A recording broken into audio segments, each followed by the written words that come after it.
नमस्कार सांग मैंने मुकादम्बिनी आपण मानकर सांग एवं मोटिवेशनल स्पीकर आज पुणी थे गोटे नुआ भिडियो आपण मान सामना को आसी अच्छी सांग मैंने जिते बड़े भी आम मैंने निजर उन्नति करने चाहिए से आम सामने गोटे ही रास्ता देखा दे था आई रास्ता हूँ कि नुआ शिखिबार कि नुआ जानिबार कि नुआ बुझीबार कि नुआ करिबार कि नुआ पाइबार कि नुआ शिखिबाई आजिकल समय परफेक्ट अटे कारण आम चारि पाखरे एते सुविधा अच्छी जहाँ को व्यवहार करी आम कि नुआ शिखिपर कि नुआ जापर जमीती कि YouTube video online classes social media books digital books अनेक प्रकार सुविधा अच्छी किंतु पूर्व काल में लोक मानू जदि किसी नुआ शिखिबार ही थिला तेबे से माने निज कॉलेज क्लासेस ट्यूशन बही बिना किसी सुविधा पाई पारु नथिले आजिकाली समय रे सब प्रकार सुविधा आम आख पाखरे आम हाथ मुठरे अच्छी कहले अत्युक्ति हब नहीं कारण किसी नुआ शिखिबा पई बहुत कम खर्च रे बहुत सारा जिनस आम आखे पाखरे अच्छी हेले प्रत्येक जिनिसर किसी भल थाए किसी खराब थाए ठीक सेमिति आम आख पाखरे शिखिबा पई अनेक सुविधा थिबा परे मध्य किछि असुविधा रही अछि ताहा होची एते भल भल जिनस आम चारि पाखरे अच्छी शिखिबा पई कि आमे वर्तमान एहा बुझी पारु नाही कि प्रकृति रे को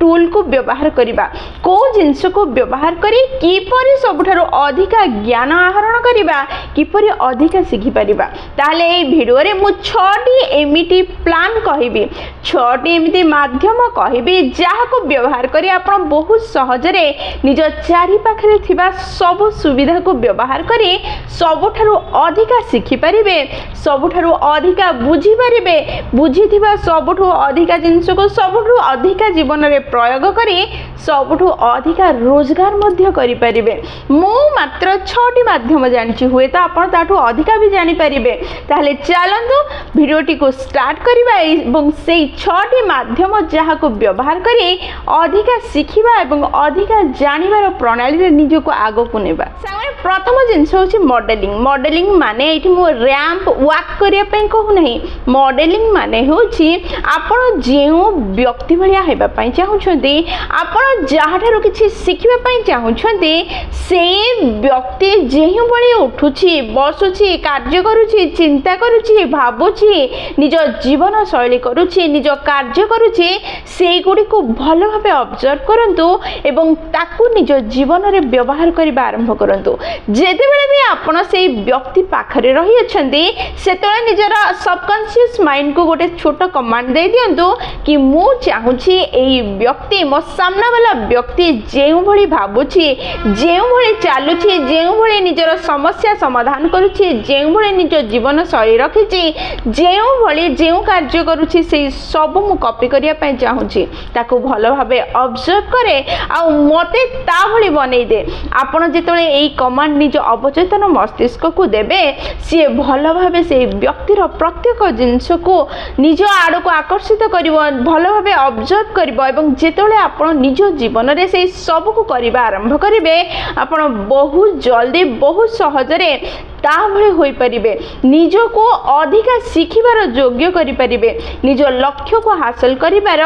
योग्य होई परिबे जेउ भली स्विमिंग सिखौथबा गुरु ठारू स्विमिंग आपण शिखि परिबे पियानो बजौथबा व्यक्ति ठारू पियानो शिखि परिबे सेई भली जहा आपनकर लक्ष्य अछि जहा आपण शिखिबा पय चाहुछंती जहा भलिया जीवन शैली आपनकर रहिबो आपण भाबुछंती सेई व्यक्ति भली चालिबा उठिबा बसिबा भाबिबा जीवन चलेबा समाधान खोजिबा एई सब करिबार आरंभ करंतु आपण बहुत जल्दी बहुत सहज रे निज को उन्नत करि परिबे बहुत जिंस शिखि परिबे आपण जीवन रे जहा अलग अलग माध्यम रे सिखुचंती सिखंतु एहा बहुत सरल आ सहज अटे याको मध्य ऐड करिबा आरंभ करंतु देखिबे आपण बहुत जल्दी शिखिबा आरंभ करिबे बहुत टेक्निक अछि जहा को व्यवहार करी आपण कम समय रे अधिक शिखि परिबे आ सेई टेक्निक गुडी मध्यरु मॉडलिंग होची गोटे जेतोले आपण ई मॉडलिंग को व्यवहार करबा आरंभ करिवे आपण निजे अनुभव करिवे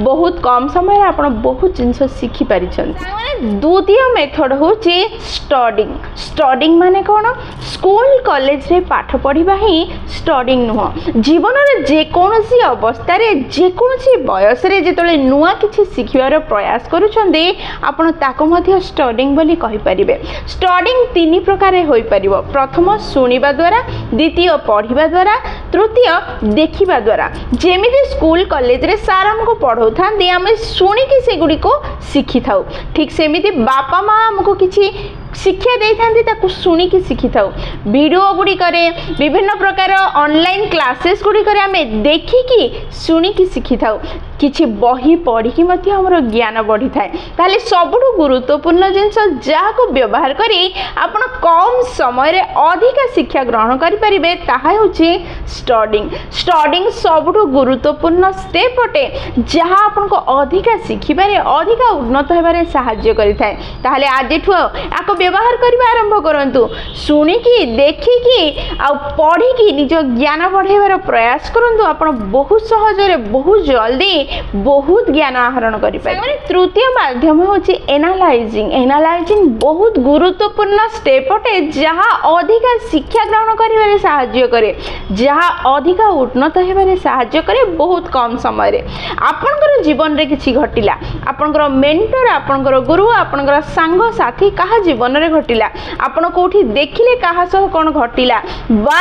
आपण कोठी पढ़िले किछि सेई सब जिनिस को आपण सुनिबा पढ़िबा देखिबा परे एकांत रे बसी ता विषय रे एनालिसिस करंतु एमिति काहे कि हैला एमिति काहे कि कहिला एमिति न हेले कोन हेथांता ता सपक्ष रे बा ता विपक्ष रे आपण आर्ग्यू करिबा आरंभ करंतु एनालिसिस करिबा आरंभ करंतु चिंतन करिबा आरंभ करंतु आपनकर अवचेतन मस्तिष्क एवं चेतन मस्तिष्क को प्रभावित करि थाए अनेक ज्ञान प्रोवाइड करि थाए जिंस बुझे दे थाए सिखि दे थाए जहा आपन को जीवन रे आगु को जीवारे सहाय्य करे आपन को उन्नत हेबारे सहाय्य करे आपन को अधिक ज्ञान प्रदान करि थाए। माने चतुर्थ उपाय होछि discussing with your close groups. जेतेबेले आपन जहा भी ज्ञान पाइले जहा भी इन्फॉर्मेशन सिखिले जहा भी आपन बुझिले ताको जदि आपनकर क्लोज ग्रुप सह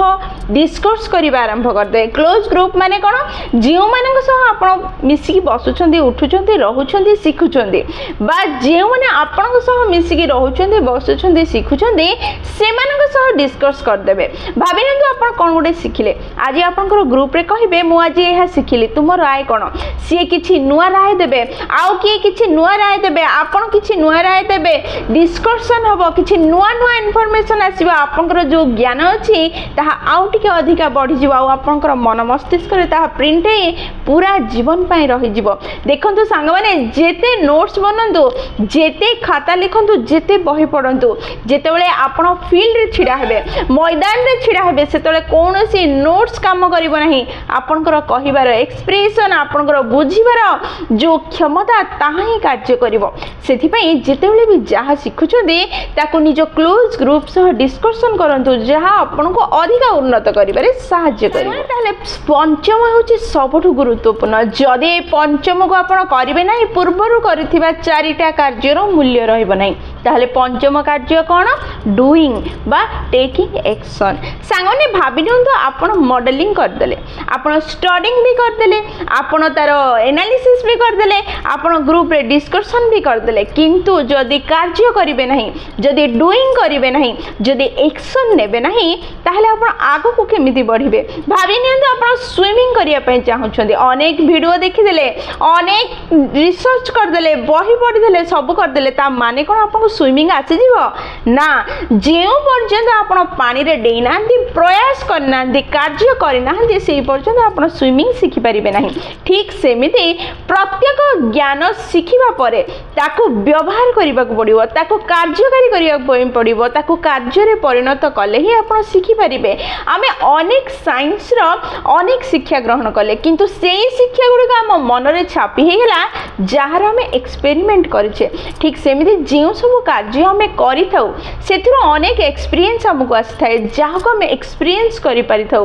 ଯାହାକୁ ଆମେ ବ୍ୟବହାର କରିପାରିଥାଉ, ସିଏ ସବୁଦିନ ପାଇଁ ଆମର ହେଇଯାଇଥାଏ। ସେଥିପାଇଁ ଏନାଲିସିସ୍, ଷ୍ଟଡିଂ, ମଡେଲିଂ, ଡିସ୍କସନ୍ ସବୁ କଲା ପରେ ତାକୁ କାର୍ଯ୍ୟରେ ଲଗାଇବା ଆରମ୍ଭ କରନ୍ତୁ, ଯାହା ଆପଣଙ୍କୁ ଉନ୍ନତ କରିଦେବ, ସଫଳ କରିଦେବ, ଜ୍ଞାନୀ କରିଦେବ। ମାନେ ଷଷ୍ଠ ଶେଷ ମାଧ୍ୟମ ହେଉଛି ଟିଚିଂ। ଟିଚିଂ କରିବା ପାଇଁ ଆପଣଙ୍କୁ କୌଣସି ଟିଚର ହେବାକୁ ପଡ଼ିବ ନାହିଁ। ଯାହା ବି ଆପଣ ଶିକ୍ଷା ଗ୍ରହଣ କରିବେ ତାକୁ ଆଉ କାହାକୁ ଶିଖେଇ ଦେବାର ପ୍ରୟାସ କରନ୍ତୁ। ସେଇ ଶିଖେଇବା ବ୍ୟକ୍ତି ହୁଏତ ଆପଣଙ୍କର ସନ୍ତାନ ହୋଇପାରେ, ଆପଣଙ୍କର ସ୍ୱାମୀ ବା ସ୍ତ୍ରୀ ହୋଇପାରେ, ଆପଣଙ୍କ ବାପା ମା ବା ଭାଇ ଭଉଣୀ ବା ବନ୍ଧୁବାନ୍ଧବ ହୋଇପାରନ୍ତି। କିନ୍ତୁ ଯାହା ବି ଆପଣ ଶିକ୍ଷା ଗ୍ରହଣ କରିଛନ୍ତି, ଯାହା ବି ଶିଖିଛନ୍ତି, ଯେତେବେଳେ ଆପଣ ଅନ୍ୟକୁ ଶିଖେଇ ଦିଅନ୍ତି ଆପଣଙ୍କର ମନରେ ଯାହା ଛାପି ହେଇଯାଏ ତାହା କେବେ ବି ଆପଣଙ୍କ ଜୀବନରୁ ଆଉ ଦୂରକୁ ଯାଇନଥାଏ, ପୁରା ଜୀବନ ପାଇଁ ସିଏ ଆପଣଙ୍କର ହେଇଯାଇଥାଏ। ସେଥିପାଇଁ ଯେତେବେଳେ ବି ଆପଣ କିଛି ଶିଖୁଛନ୍ତି ତାକୁ ଅନ୍ୟକୁ ଶିଖେଇବାର ପ୍ରୟାସ କରନ୍ତୁ, ଅନ୍ୟକୁ ପଢ଼େଇବାର ପ୍ରୟାସ କରନ୍ତୁ, ଯାହା ଆପଣଙ୍କୁ ଆଗକୁ ନେଇଯିବ। ତାହେଲେ ସାଙ୍ଗମାନେ ଏହା ଥିଲା 6ଟି ମାଧ୍ୟମ ଯାହାକୁ ବ୍ୟବହାର କରି ଆପଣ କମ୍ ସମୟରେ ଅଧିକା ଶିକ୍ଷା ଗ୍ରହଣ କରିପାରିବେ, ଅଧିକା ଜାଣିପାରିବେ, ଅଧିକା ଜ୍ଞାନ ଆହରଣ କରିପାରିବେ। ତାହେଲେ এই 6ଟି ପଏଣ୍ଟ ଆପଣ ନିଜ ଜୀବନରେ ବ୍ୟବହାର କରିବାର ପ୍ରୟାସ କରନ୍ତୁ। ଯଦି କରିପାରୁନାହାନ୍ତି ତାହେଲେ 3টাକୁ ଧରି ନିଅନ୍ତୁ। ସେଇ 3ଟା ହେଉଛି ଷ୍ଟଡିଂ,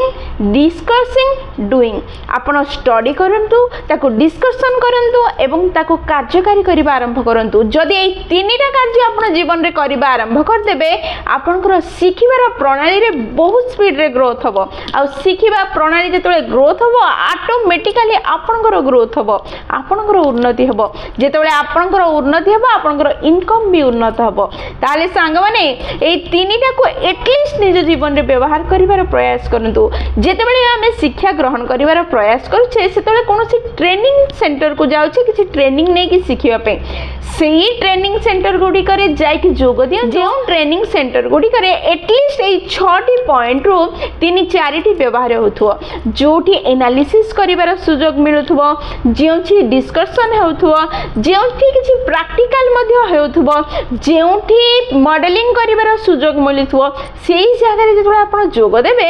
ସେତେବେଳେ ଆପଣ କିଛି ନୂଆ ଶିଖିପାରିବେ, କିଛି ଅଧିକା ଜାଣିପାରିବେ, ନିଜର ଖର୍ଚ୍ଚର ନିଜ ସମୟର ମୂଲ୍ୟକୁ ଆପଣ ଉଠାଇ ପାରିବେ। ସାଧାରଣତଃ ଟ୍ରେନିଂ ସେଣ୍ଟର ଗୁଡ଼ିକ ଏହା ହେଇଥାଏ ଜଣେ ବ୍ୟକ୍ତି ଠିଆ ହେଇକି କହିବାରେ ଲାଗିଥାଏ ଆଉ ସମସ୍ତେ ବସିକି ଶୁଣିବାରେ ଲାଗିଥାନ୍ତି। ଏହି ପ୍ରଣାଳୀରେ ଆପଣ ଅଧିକା ଶିକ୍ଷା ଗ୍ରହଣ କରିପାରିନଥାନ୍ତି। ସେଥିପାଇଁ ଭାବି ଚିନ୍ତିକି এই 6ଟି ପଏଣ୍ଟ ଯେଉଁଠି ଅଛି ସେଇଠି ଯଦି ଜଏନ୍ ହେବେ, এই 6ଟି ପଏଣ୍ଟକୁ ଯଦି ନିଜ ଜୀବନରେ ବ୍ୟବହାର କରିବେ ଆପଣ କମ୍ ସମୟରେ ସହଜରେ ଅଧିକା ଶିକ୍ଷା ଗ୍ରହଣ କରି ନିଜକୁ ଉନ୍ନତ କରିବେ, ଅଧିକା ଶିଖିବେ, ଅଧିକା ବୁଝିବେ, ଅଧିକା କରିବେ, ଅଧିକା ପାଇବେ। ତାହେଲେ ସାଙ୍ଗମାନେ ଯଦି ଭିଡ଼ିଓଟି ଆପଣଙ୍କୁ ପସନ୍ଦ ଆସିଛି, ଆପଣଙ୍କ ହୃଦୟକୁ ଛୁଇଁଛି, ତାହେଲେ ନିଶ୍ଚୟ ଲାଇକ୍, ସେୟାର ଆଉ କମେଣ୍ଟ କରିବେ। ଯଦି ପ୍ରଥମ ଥର ଆପଣମାନେ ଆମ ନୟନିକା ମୋଟିଭେସନ୍ ଚ୍ୟାନେଲକୁ ଆସିଛନ୍ତି ଚ୍ୟାନେଲଟିକୁ ସବସ୍କ୍ରାଇବ୍ କରିଦେବେ ଏବଂ ପାଖରେ ଥିବା ବେଲ୍ ବଟନ୍ ଦବାଇ ଅଲ୍ ନୋଟିଫିକେସନ୍ ସେଟ୍ କରିଦେବେ, ଯାହାଦ୍ୱାରା ଯେତେବେଳେ ବି ଆମେ ଭିଡ଼ିଓ ପୋଷ୍ଟ କରିବୁ ସର୍ବପ୍ରଥମ ନୋଟିଫିକେସନ୍ ଆପଣଙ୍କ ପାଖରେ ପହଞ୍ଚିବ ଏବଂ ଆମକୁ କନେକ୍ଟ କରିଦେବ। ତାହେଲେ ମୁଁ ରହିଲି ସାଙ୍ଗମାନେ, ପୁଣି ଥରେ ଦେଖା ହେବ ଗୋଟେ ନୂଆ ଭିଡ଼ିଓରେ ନୂଆ ଟପିକ୍ ସହ। ସେ ପର୍ଯ୍ୟନ୍ତ ନିଜର ଧ୍ୟାନ ରଖନ୍ତୁ ଏବଂ ବହୁତ ଖୁସିରେ ରୁହନ୍ତୁ, କାରଣ ଖୁସିରେ ରହିବା ବହୁତ ଜରୁରୀ। ଜୟ ଜଗନ୍ନାଥ।